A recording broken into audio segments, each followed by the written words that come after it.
Hello दोस्तों, आपके अपने YouTube चैनल पर स्वागत है। और आज की वीडियो में हम एक जन्म कुंडली का विश्लेषण करेंगे। जन्म कुंडली की डिटेल्स हैं 10/10/1986 और जन्म का समय है सुबह के 7:40। जन्म स्थान ननपरा, उत्तर प्रदेश। तो इनकी जो जन्म कुंडली बनती है ये बनती है तुला लगन की। और तुला लगन के जो स्वामी बनते हैं शुक्र, वो लगन में बैठे हुए हैं। तो एक श्रेष्ठ महापुरुष राजयोग इस कुंडली में निर्मित है, जिसे हम मालव्य महापुरुष राजयोग के नाम से जानते हैं। तो ये बहुत श्रेष्ठ स्थिति व्यक्ति के जीवन में होती है। ऐसा व्यक्ति बहुत अधिक महत्वाकांक्षी, बहुत अधिक इच्छाओं को रखने वाला, बहुत अधिक अपने जीवन में सुखों को चाह को पूरा करने वाला, सुखों की चाह रखने वाला। क्योंकि शुक्र से प्रभावित लगन है और लगन जो शुक्र है वो लगन में ही बैठे हुए हैं, जिस कारण व्यक्ति के जीवन में जो भौतिक इच्छाओं की प्राप्ति की महत्वाकांक्षा है वो बहुत अधिक होती है। व्यक्ति भूमि भवन वाहन की सुखों की चाह में जीवन में कार्य करता है और उसके मन में हर समय यही चीजें चलती रहती हैं। यहाँ पर देखिए, बुध और शुक्र का लक्ष्मी नारायण राजयोग भी बना हुआ है। मतलब लगन में दो दो राजयोग यहाँ पर बने हुए हैं। तो ये बहुत श्रेष्ठ स्थिति व्यक्ति के जीवन की बनती है। ऐसे व्यक्ति का जो स्वास्थ्य होता है वो भी ठीक होता है। ऐसे व्यक्ति अपने जीवन में अच्छा जीवन जीने वाला होता है, सफल व्यक्ति ऐसा व्यक्ति होता है। क्योंकि लगन को देखकर ही व्यक्ति के जीवन की संपूर्ण व्याख्या करी जाए तो यहाँ पर बताया जा सकता है कि ऐसे व्यक्ति सफलतम जीवन जीने वाला व्यक्ति होगा, धन धान्य से संपन्न ऐसा व्यक्ति होता है। क्योंकि लगनेश लगन में बैठे हैं तो ये बहुत श्रेष्ठ स्थिति है, राजयोग जैसी स्थिति यहाँ पर ये बनी हुई है। और बुध शुक्र का जो लक्ष्मी नारायण होगा ये भी व्यक्ति के जीवन में व्यक्ति को बहुत अधिक बुद्धिमान, बहुत अधिक ज्ञानवान, बहुत अधिक विवेकशील और बहुत अधिक धनी बनाता है। तो यहाँ पर देखा जाए तो लगनेश बहुत मजबूत स्थिति में है, बहुत अच्छी स्थिति में यहाँ पर बैठे हुए हैं। पंचमेश की हम बात करते हैं तो पंचम स्वामी में बैठे हैं दूसरे भाव में। तो ये भी अपने आप में अच्छी स्थिति होती है, अच्छा प्लेसमेंट होती है कि जब पंचम का स्वामी दूसरे में होता है तो ऐसे व्यक्ति अपनी वाणी से धन कमाने वाला होता है, अपनी ज्ञान से धन कमाना होता है, अपनी ज्ञान और वाणी से धन कमाता है। तो ये भी अच्छी स्थिति यहाँ पर होती है। नवम का स्वामी देखिए, बुध की बात करते हैं तो बुध यहाँ पर लगन में बैठे, मतलब भाग्य का स्वामी आपके लगन में जुड़ गए तो भाग्य भी आपका समय पर आपका साथ देगा, भाग्य का साथ भी आपको जीवन में मिलेगा। आप भाग्यवान व्यक्ति कहलाएंगे क्योंकि भाग्य का स्वामी आपके व्यक्तित्व में आ गया है, आपके व्यक्तित्व से उसका संबंध है। तो आप जीवन में भाग्य का भी सुख प्राप्त करेंगे। तो यहाँ पर ये स्थिति इनकी बनती है। अब देखिए इनकी कुंडली में क्या समस्या है। ये लगन इनका बहुत मजबूत है, बहुत अच्छी स्थिति है, लेकिन अब मजबूती साफ साफ दिखाई दे रही है कि बहुत मजबूत है। लेकिन देखिए यहाँ पर एक तरफ शनि है और एक तरफ सूर्य है, तो ये पाप कर्तरी में आया। तो जो एक सफलतम व्यक्ति की एक बात थी इसमें कि लगन जो लगन में बैठे हुए हैं, व्यक्ति के जीवन को श्रेष्ठ जीवन देने वाले हैं, तो उसमें थोड़ी यहाँ पर कमी आ जाती है क्योंकि ये पाप कर्तरी में आ जाता है। तो जिस कारण इनका जो फल है वो पूर्ण रूप से नहीं मिल पाता है, व्यक्ति जीवन में इस फल को प्राप्त नहीं कर पाता है। ये यहाँ पर समस्या होती है। अब देखिए यहाँ पर इनकी जो राशि बनती है वो धनु बनती है, यहाँ पर लगन बनता है तुला। तो दोनों के जो स्वामी होते हैं, मतलब जो धनु लगन है या धनु राशि है, धनु राशि के स्वामी गुरु और यहाँ पर लगन के स्वामी शुक्र बनते हैं, तो आपस में बहुत ही शत्रुता रखते हैं। दोनों का जो संबंध होता है, दोनों की जो स्थिति है बिल्कुल विपरीत स्थितियां बनती हैं।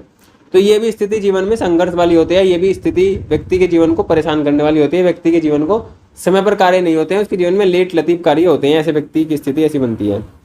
यहाँ पर देखिए चंद्रमा की अगर बात करूँ मैं तो चंद्रमा इनके भी पीड़ित हैं। क्यों पीड़ित हैं? अब देखिए चंद्रमा इनके पीड़ित इसलिए हैं क्योंकि एक तरफ शनि है, एक तरफ मंगल है। तो यहाँ पर देखिए जो चंद्रमा है वो भी पाप कर्तरी में है। और चंद्रमा किससे संबंध रखते हैं? दसम भाव से। तो दसम भाव का संबंध तीसरे से होता है। तो ऐसा व्यक्ति अपने जीवन में अच्छा कार्य क्षेत्र वाला होता है, जीवन में यात्रा करने वाला होता है, अच्छे बिजनेस करने वाला होता है। लेकिन यहाँ पर क्या है कि चंद्रमा पीड़ित अवस्था में है और पाप कर्तरी में है। तो ये समस्या यहाँ पे है। ऐसा व्यक्ति मानसिक रूप से परेशान, ऐसा व्यक्ति कार्य क्षेत्र में परेशान, मतलब काम तो होगा, व्यक्ति के जीवन में प्रोफेशन भी होगा, काम होगा, नौकरी होगी, या जो भी आदमी काम करना चाहेगा उस काम व्यक्ति की आजीविका होगी। लेकिन आजीविका में व्यक्ति परेशान रहेगा, कभी किस बात से, कभी किस बात से, कभी किस बात से, क्योंकि चंद्रमा यहाँ पर पीड़ित अवस्था में है। तो ये स्थिति भी व्यक्ति के मन को परेशान करने वाले, व्यक्ति के प्रोफेशन को, करियर को समस्या देने वाली है, करियर में बाधाएं, रुकावट उत्पन्न करने वाली है। चलता तो रहेगा लेकिन रुकावटों के साथ, परेशानियों के साथ चलता रहेगा। ये स्थिति यहाँ पर बनती है। देखिए कुंडली में क्या है कि सप्तम और दूसरे भाव के स्वामी बनते हैं मंगल यहाँ पर, और मंगल यहाँ पर उच्च राशि में बैठे हुए हैं और यहाँ पर मांगलिक योग का निर्माण भी ये कर रहे हैं।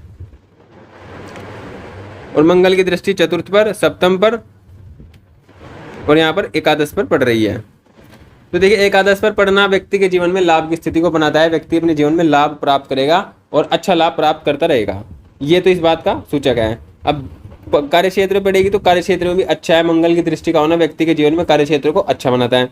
लेकिन समस्या है कि जब मंगल की दृष्टि सप्तम भाव पर पड़ते हैं तो व्यक्ति वैवाहिक जीवन में परेशानी आती है। व्यक्ति क्योंकि मंगल है लड़ाई झगड़ा, क्रोध, गुस्सा, चिड़चिड़ा, जिद्दीपन, ये मंगल के गुण होते हैं। अब मंगल के गुण जब सप्तम भाव से संबंध बनाते हैं तो फिर व्यक्ति के वैवाहिक जीवन में लड़ाई झगड़े, क्रोध, कहासुनी, बहस, कलह का वातावरण रहता है। तो ये स्थिति यहाँ पर इनकी रहती है। इनकी ऐसी स्थिति बनती है कि जब सप्तम, क्योंकि ये जो मंगल है ये चतुर्थ भाव में बैठे हैं। चतुर्थ भाव भी खुद का घर होता है, तो ऐसे व्यक्ति के घर में भी कलह का वातावरण होता है। जीवन साथी से भी मतभेद, कलह का वातावरण, बहस बसाई, इस तरह की स्थिति चलती रहती है। यहाँ पर देखिए गुरु हैं। अब ये गुरु यहाँ पर पंचम भाव में कारक भाव में बैठे हैं, लेकिन अकेले बैठे हैं और अपनी खुद के राशि में नहीं। तो ये कारक भाव मतलब कारक भाव नाश की स्थिति कर रहे हैं, मतलब भाव के फलों में कमी कर रहे हैं। अब भाव के फलों में कौन सी कमी करेंगे? तीसरे भाव के में, मतलब व्यक्ति एफर्ट लगाने में थोड़ी कमी करेगा, आलकस थोड़ा करेगा, ये यहाँ पर स्थिति बनती है। छठे भाव के फलों में भी व्यक्ति के जीवन में समस्या देखेंगे, मतलब समस्या इतनी आसानी से सोल्व नहीं होगी, ऐसे व्यक्ति के जीवन में ये यहाँ पर रहता है। अब देखिए गुरु यहाँ पर भी पाप पीड़ित है। पाप पीड़ित मतलब पाप कर्तरी में है। मंगल एक तरफ है, राहु एक तरफ है, तो यहाँ पर गुरु भी पीड़ित अवस्था में, पंचम भाव भी पीड़ित अवस्था में है। तो यहाँ पर देखिए व्यक्ति का लगन भी पाप कर्तरी में है, व्यक्ति का तीसरा भाव भी पाप कर्तरी में है, व्यक्ति का पंचम भाव भी पाप कर्तरी में है। अब तीन भाव तो पाप कर्तरी में है जिनके प्रभाव, और जिसमें से पंचम और जो लगन है ये दो बहुत महत्वपूर्ण भाव कुंडली के माने जाते हैं। और ये भाव पाप कर्तरी में आने का मतलब ये है कि व्यक्ति के जीवन में समस्याएं आती रहेंगी, समस्याओं से उसका पीछा नहीं छूटने वाला है। और व्यक्ति को पंचम भाव से है तो व्यक्ति को संतान संबंधी दुख भी अपने जीवन में देखने को मिलेगा। व्यक्ति के मन में संतान संबंधी समस्याएं देखने को मिलेगी। व्यक्ति खुद के जीवन से भी इतना संतुष्ट नहीं हो पाएगा जितना वो चाहता है, जितनी वो क्षमता रखता है, वो इतना भी व्यक्ति उस स्तर से भी, मतलब उस स्तर तक भी नहीं पा पाएगा। वो उस स्तर तक जाने में उसको बहुत जद्दोजहद, बहुत समस्याएं, बहुत संघर्ष करना पड़ेगा, क्योंकि ये पाप करते रहने से तो फल कम हो जाते हैं। और फल कम होने से व्यक्ति जब एफर्ट लगा लेते हैं तो उन एफर्ट का कोई व्यक्ति को इतना रिटर्न में वापस नहीं मिलता है। मन भी यहाँ पर पीड़ित है। तो ये स्थिति इनकी कुंडली की बनी हुई है। इनके कुछ क्वेश्चंस हैं, इन क्वेश्चन की तरफ चलते हैं। देखिए इनका पहला ही क्वेश्चन ये है कि इनकी पत्नी से इनकी समस्याएं रहती हैं, लड़ाई झगड़े की अवस्था रहती है। देखिए लड़ाई झगड़े की अवस्था रहना यहाँ पर बिल्कुल लाजमी है, क्योंकि चतुर्थ भाव में मंगल है जो व्यक्ति के घर में लड़ाई झगड़े कलह का वातावरण रखता है। और मंगल की दृष्टि यहाँ पर सप्तम पर पड़ रही है जो कलह का वातावरण को और बढ़ाती है, व्यक्ति के जीवन साथी से मतभेद, जीवन साथी से लड़ाई झगड़े की स्थिति को बनाती है। अब यहाँ पर मंगल बहुत बली अवस्था में भी है, क्योंकि उच्च राशि में है तो इनका प्रभाव रहेगा भी अधिक। और वर्तमान में देखियो व्यक्ति को मंगल की दशा भी चल रही है, तो जिस कारण व्यक्ति की मंगल के प्रभाव में है, और ये मंगल के जो दुष्प्रभाव व्यक्ति को देखने को मिल रहे हैं। वर्तमान में इनको मंगल में शुक्र की अंतर्दशा चल रही है। तो देखिए दशा जो चल रही है वो कोई विशेष कारक नहीं है, और विशेष जो है व्यक्ति के जीवन को सुख देने वाली नहीं है, क्योंकि मंगल इस लगन में कोई कारक नहीं होता है। सप्तम भी मारक होता है, दूसरा भी मारक होता है।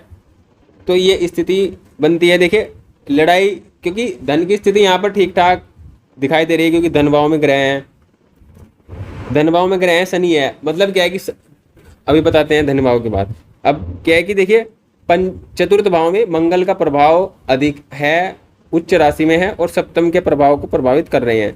तो आप देखिए, आप प्रत्येक मंगलवार मंदिर जाइए, हनुमान जी के दर्शन कीजिए, और आप साथ में दोनों अगर दंपत्ति जाना चाहें तो जा सकते हैं। ये आपके लिए ज़्यादा श्रेष्ठ रहेगा। मतलब प्रत्येक मंगलवार दोनों मंदिर जाइए और मंदिर जाकर हनुमान जी के दर्शन कीजिए, ये आपके लिए ठीक रहेगा।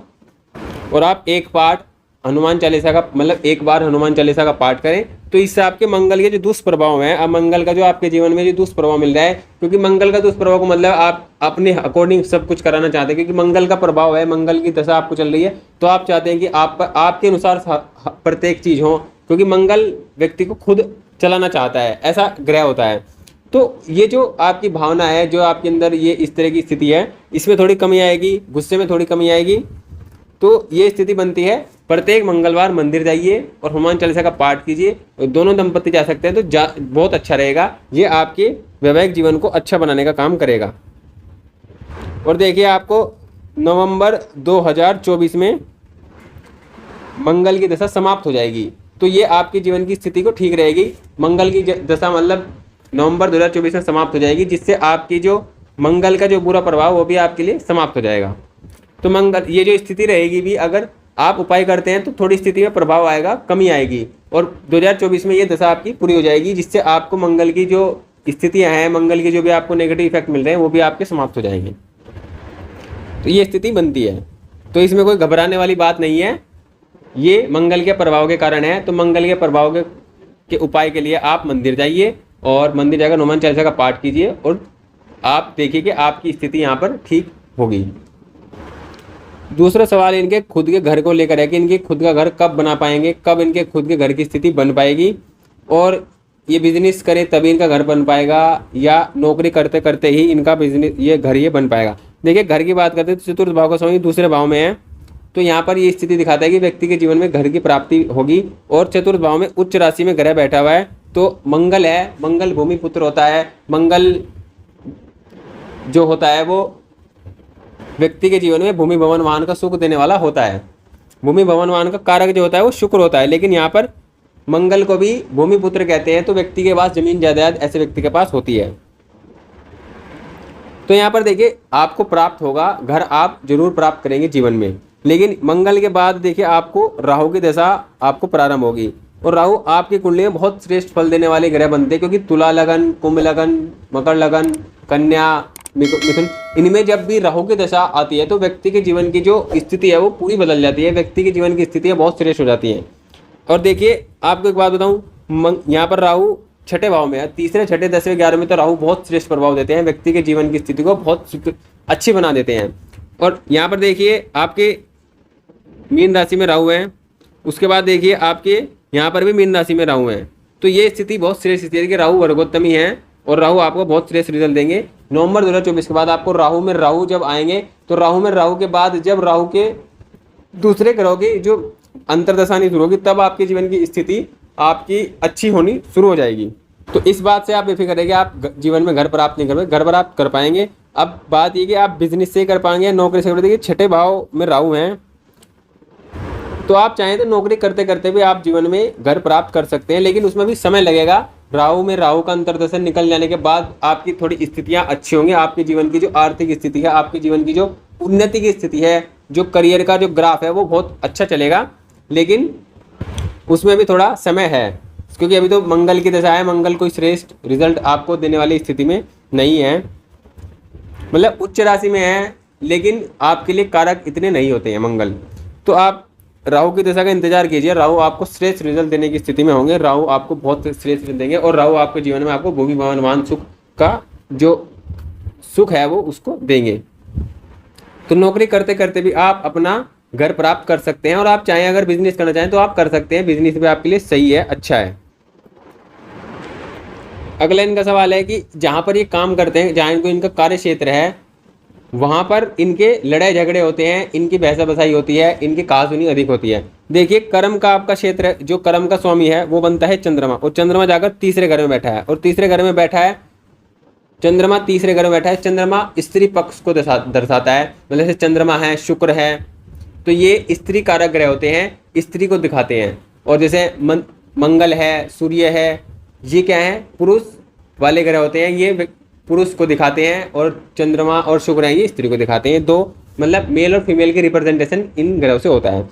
तो यहाँ पर देखिए, जो स्थिति खराब दिखती है वो आपके अनुसार आपकी जो मतलब स्थिति होती है कार्य क्षेत्र में, वो महिलाओं के साथ कहासुनी वाली होती है। तो उसमें देखिए, महिला जो चंद्रमा है वो महिला को रिप्रेजेंट करता है, और चतुर्थ ये जो दशम भाव है, मतलब कर्म का क्षेत्र का स्वामी आपका चंद्रमा है, और चंद्रमा यहाँ पर पीड़ित है, पाप कर्तरी में है, तो ये यहाँ पर कर्म के क्षेत्र में समस्या तो दिखाता है। इसके लिए देखिए, ये आपका कर्म का क्षेत्र है, और व्यक्ति का जीवन में कर्म अच्छा होगा, कार्य क्षेत्र अच्छा होगा, तो उसके व्यक्ति के जीवन की स्थिति अच्छी रहेगी। तो आप देखिए क्या करिए, आप प्रत्येक सोमवार का व्रत रखना शुरू करिए। मतलब आप जब तक आप रख सकते हैं हमेशा रखिए। किसी भी पूर्णिमा मतलब शुक्ल पक्ष से प्रारंभ कीजिए और प्रत्येक सोमवार का व्रत रखिए। ये आप इस काम को करके देखिए, इस उपाय को करके देखिए, तो आपके जो कार्य क्षेत्र में प्रॉब्लम है वो भी समाप्त होंगी और आपके कार्य क्षेत्र में जो समस्याएं हैं वो भी समाप्त होंगी और आपके कार्य क्षेत्र में जो ग्राफ है, आपकी उन्नति है, वो भी आपको देखने को इसमें मिलेगी। तो आप सोमवार का व्रत स्टार्ट कीजिए और उसको करते रहिए। ऐसा नहीं है कि उसमें 10 करना है, 11 करना है, ऐसा कुछ नहीं है। किसी दिन नहीं कर सकते हैं, तबीयत खराब है, तो उसमें कोई समस्या नहीं है, लेकिन आप उसको लगातार करिए। हफ्ते में आप एक व्रत रह सकते हैं। ये आपके कार्य क्षेत्र की स्थिति को अच्छा करेगा, क्योंकि चंद्रमा यहाँ पर पीड़ित है। तो आप मानसिक रूप से भी परेशान हो सकते हैं, मानसिक तनाव भी आपको घेर सकता है, मानसिक रूप से स्थिति भी आपकी अच्छी नहीं है। तो उसके लिए आप मेडिटेशन भी कर सकते हैं, जो आपके मन की स्थिति को मजबूत करेगा, आपकी डिसीजन लेने की स्थिति को अच्छा बनाएगा। अगला जो सवाल है, इन्होंने संतान को लेकर पूछा है कि इनकी संतान, एक संतान है और ये और संतान चाहते हैं, तो क्या उस संतान का सुख इनको मिल पाएगा जो संतान ये चाहते हैं।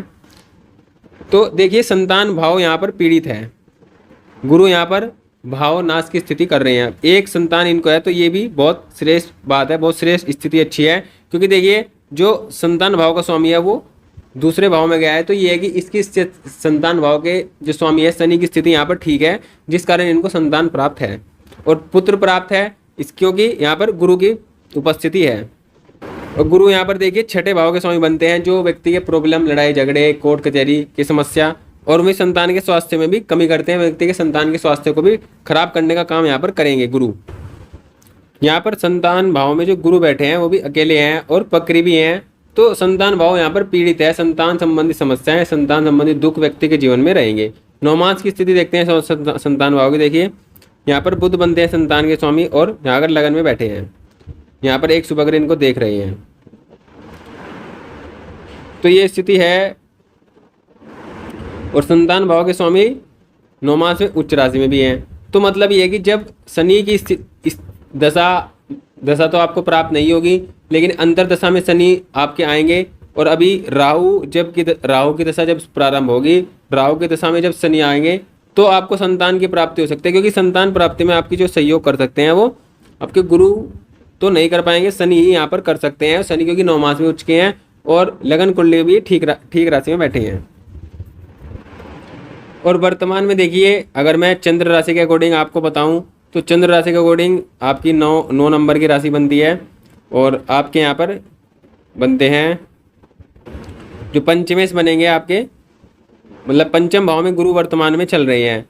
तो अगर संतान प्राप्ति का स्थिति बनती है तो वो इस साल भी बन सकती है, मई तक। अगर देखिए गुरु यहाँ पर पंचम में है तो गुरु यहाँ पर संतान आपको गोचर के अनुसार दे सकते हैं, जो कि पंचम भाव से चल रहे हैं, पंचम में ही उनका प्रभाव है और लगन कुंडली में भी आपकी पंचम में गुरु हैं। तो ये है कि इस मई तक आपको संतान प्राप्त हो सकती है। अगर इस मई तक नहीं होती है तो फिर आपको थोड़ा वेट करना पड़ेगा, आपकी स्थिति थोड़ी वेट की बनेगी। और लेकिन संतान आपको प्राप्त हो जाएगी, लेकिन उसमें थोड़ा लेट होगा, देर हो सकती है, देर की स्थिति बनती है। लेकिन ऐसा नहीं है कि आपको संतान प्राप्ति नहीं होगी, क्योंकि 9 नंबर की आपकी मतलब धनु राशि आपकी बनती है चंद्र राशि, और उसके अनुसार 1 नंबर और वर्तमान में मेष राशि में गुरु कर रहे हैं गोचर, तो पंचम से गोचर कर रहे हैं, तो जिस कारण आपको संतान प्राप्ति इस मई तक, जो आने वाली मई है उस तक हो सकती है। एक सवाल इन्होंने पूछा है अपने धन को लेकर कि इनकी धन की स्थिति अच्छी नहीं रहती। देखिए धन की स्थिति बात करूं तो देखिए ये धन भाव है, धन भाव में बैठे हैं शनिदेव। अब शनिदेव क्या करते हैं कि धन को बहुत धीरे धीरे आने देते हैं, क्योंकि शनिदेव का व्यवहार होता है किसी भी काम को धीरे धीरे करना। तो यहाँ पर धन भाव की स्थिति आने में बहुत देरी होती है। लेकिन यहाँ पर देखिए जो लाभ भाव है, मतलब जो लाभ भाव है उसके स्वामी बन के सूर्य वो बैठे हैं 12 भाव में। तो मतलब लाभ जो भी होता है, आपको लाभ की स्थिति जो भी बनती है, पैसा बहुत स्टोर आपका होता है धीरे धीरे, और जो आपकी इनकम होती है वो आपकी खर्च बहुत स्पीड से होती है, क्योंकि जो इनकम का स्वामी है वो 12 भाव में गया है। तो ये स्थिति यहाँ पर बनती है। तो ऐसे में व्यक्ति के जीवन में जो धन की स्थिति होती है वो आगमन भी रहता है और एकदम चला भी जाता है। तो इसके लिए क्या करें आप इसके लिए प्रत्येक रविवार को गायत्री मंत्र का जाप करें, गायत्री मंत्र का चैंट करें, जाप करें। उससे आपकी जो लाभ की स्थिति है वो अच्छी होगी, लाभ की स्थिति जीवन में अच्छी बनेगी। इनका एक सवाल ये भी है कि इनको क्या करना चाहिए, बिजनेस करनी चाहिए कि नौकरी करनी चाहिए। देखिए अगर मैं बात करूं, ये एक अच्छा योग बिजनेस के लिए बनाता है, लेकिन इसका प्रभाव आपको उतना नहीं मिल पाएगा क्योंकि ये पाप कर्तरी में आया हुआ है, तो ये भी आपको इतना प्रभाव नहीं दे पाएगा। और आने वाले समय में आपकी दशा के अकॉर्डिंग अगर मैं बात करूँ तो यहाँ पर देखिए राहु के आपको दशा चलेगी। इनका अगला सवाल है कि इनको जीवन में बिजनेस करना चाहिए, जॉब करनी चाहिए। देखिए वर्तमान की स्थिति को देखते हुए जो ये कर रहे हैं इनको करते रहना चाहिए, लेकिन जैसे राहु में जब शनि का अंतर आएगा तो इनको कोई भी अपना बिजनेस स्टार्ट कर लेना चाहिए, क्योंकि शनि इस लगन में सबसे योग कारक और सबसे श्रेष्ठ फल देने वाले ग्रह हैं। तो राहु का अंतर आप बीत जाने दीजिए, इस तक तो आप इतना आप जो आप कर रही हैं वही करते रहिए, और उसके बाद आप अपना कोई नौकरी के साथ साथ ही कोई बिज़नेस स्टार्ट कर सकते हैं। अब बिज़नेस स्टार्ट कौन सा कर सकते हैं, तो देखिए बिज़नेस स्टार्ट कर सकते हैं आप बिज़नेस के देख लिए हम नवमांश में देखते हैं शनि यहाँ पर बहुत अच्छी अवस्था में है, अगर हम शनि की बात करते हैं। और यहाँ पर देखिए अगर हम दशमांश की बात करते हैं तो दशमांश में शनि दशम भाव में ही है, मंगल भी है, तो आप शनि से रिलेटेड बिजनेस कर सकते हैं, मंगल से रिलेटेड बिजनेस भी कर सकते हैं। मुख्यतः शनि आपके लिए श्रेष्ठ है और शनि से संबंधित बिजनेस करके आप अपने जीवन की स्थितियों को अच्छा कर सकते हैं। तो वर्तमान में आपकी स्थितियाँ जो हैं आप उसके अनुसार ही कार्य करें, और आने वाले समय में राहु का प्रभाव भी आप पर रहेगा, तो आप राहु से संबंधित काम, कंप्यूटर, इंटरनेट, ये राहु से संबंधित काम है, या फिर आप स्टील, लोहा, मतलब शनि से संबंधित काम कर सकते हैं, लोहे का, स्टील का, चमड़े का, ये भी काम कर सकते हैं। कंप्यूटर से रिलेटेड आप कोई भी काम कर सकते हैं, इंटरनेट से रिलेटेड भी आप अपना कोई बिजनेस स्टार्ट कर सकते हैं, किसी भी प्रकार से आप शुरू कर सकते हैं। तो आप इस तरह का बिजनेस अपना स्टार्ट कर सकते हैं। लेकिन वर्तमान में देखिए आपकी स्थिति मंगल की दशा में है, तो ये आपके लिए कोई ज़्यादा फेवरेबल नहीं है। मुख्यतः उपाय के तौर पर देखिए आप सबसे पहले कीजिए, आप एक ओपल रतन धारण कीजिए, ओपल रतन आप पहनिए, जो आपके जीवन के सुखों को बढ़ाएगा। भूमि भवन वाहन के सुख जो आप जीवन में चाहते हैं उनके जीवन में आपके नए नए रास्ते खोलने का काम ये करेगा। तो आप एक ओपल रतन धारण कीजिए, और जो बीच में वीडियो के बीच में आपको जो उपाय बताएं आप उनको कीजिए, और फिर देखिए कि आपके अब जीवन में जो आपकी समस्याएं हैं उनमें आपको बदलाव देखने को मिलेगा, उनमें आपको चेंज देखने को मिलेगा। और देखिए वर्तमान में आपको मंगल की दशा है, तो आप अगर आपका छोटा भाई है तो उससे संबंध अच्छे कीजिए। छोटे भाई से आप जिस प्रकार भी संबंध अच्छे कर सकते हैं, गिफ्ट देकर, बोलकर, या किसी प्रकार से उन संबंधों को अच्छा कीजिए, जिससे आपके जीवन में जो मंगल है वो आपको अच्छा रिजल्ट दें। और चंद्रमा आपके पीड़ित हैं और आपके कार्यक्षेत्र के मालिक हैं, तो आप अपनी माता से संबंध भी अच्छे रखिए, माता के सुबह चरण स्पर्श कीजिए, और चरण स्पर्श कर कर आप अपना काम कीजिए। तो देखिए आपके जीवन की जो कार्यक्षेत्र की स्थिति है वो बहुत ही श्रेष्ठ होगी, क्योंकि चंद्रमा माता का कारक होता है, और माता से संबंध अच्छे होंगे तो आपका चंद्रमा अच्छा होगा, चंद्रमा अच्छा होगा तो आपका कार्यक्षेत्र अच्छा होगा, आपका प्रोफेशन अच्छा होगा। तो ये स्थिति यहाँ पर बनती है। और देखिए आपके कुंडली में जो एक तो ये तीसरा भाव है, लगन है, और पंचम है, ये क्या है, ये पाप कर्तरी में है, तो इनके प्रभाव में कमी आती है। ऐसे व्यक्ति मतलब इन भावों के प्रति आप अगर कोई भी एफर्ट लगाते हैं तो वो एफर्ट आपको उतना प्रभाव नहीं दे पाता है, कम प्रभाव दे पाता है। ये एक थोड़ी सी एक प्रॉब्लम आपकी कुंडली में है, अदरवाइज़ आपकी कुंडली ठीक है, कोई समस्या नहीं है। दशा आपकी फेवरेबल नहीं है, लेकिन अब दशा नवंबर 2024 के बाद आपकी दशा भी आपके फेवरेबल वाली शुरू हो जाएगी, तो इसमें कोई घबराने वाली आपकी बात नहीं है। आप अपना काम कीजिए और जो आपको उपाय बताएं आप उनको कीजिए, आपकी जीवन अच्छा होगा। बाकी और भी जो कोई इनकी कुंडली के अनुसार इनको जो बता सकता है, कमेंट कर इनको बता सकता है। और कोई भी जो अपनी कुंडली का इस प्रकार एनालिसिस करवाना चाहते हैं तो वीडियो में कमेंट करें, और कमेंट कर अपनी डिटेल दें, जिससे आपकी सभी क्वेश्चनों का आंसर इस प्रकार दिया जा सके। और वीडियो को लाइक करें, चैनल को सब्सक्राइब जरूर करें। Thank you.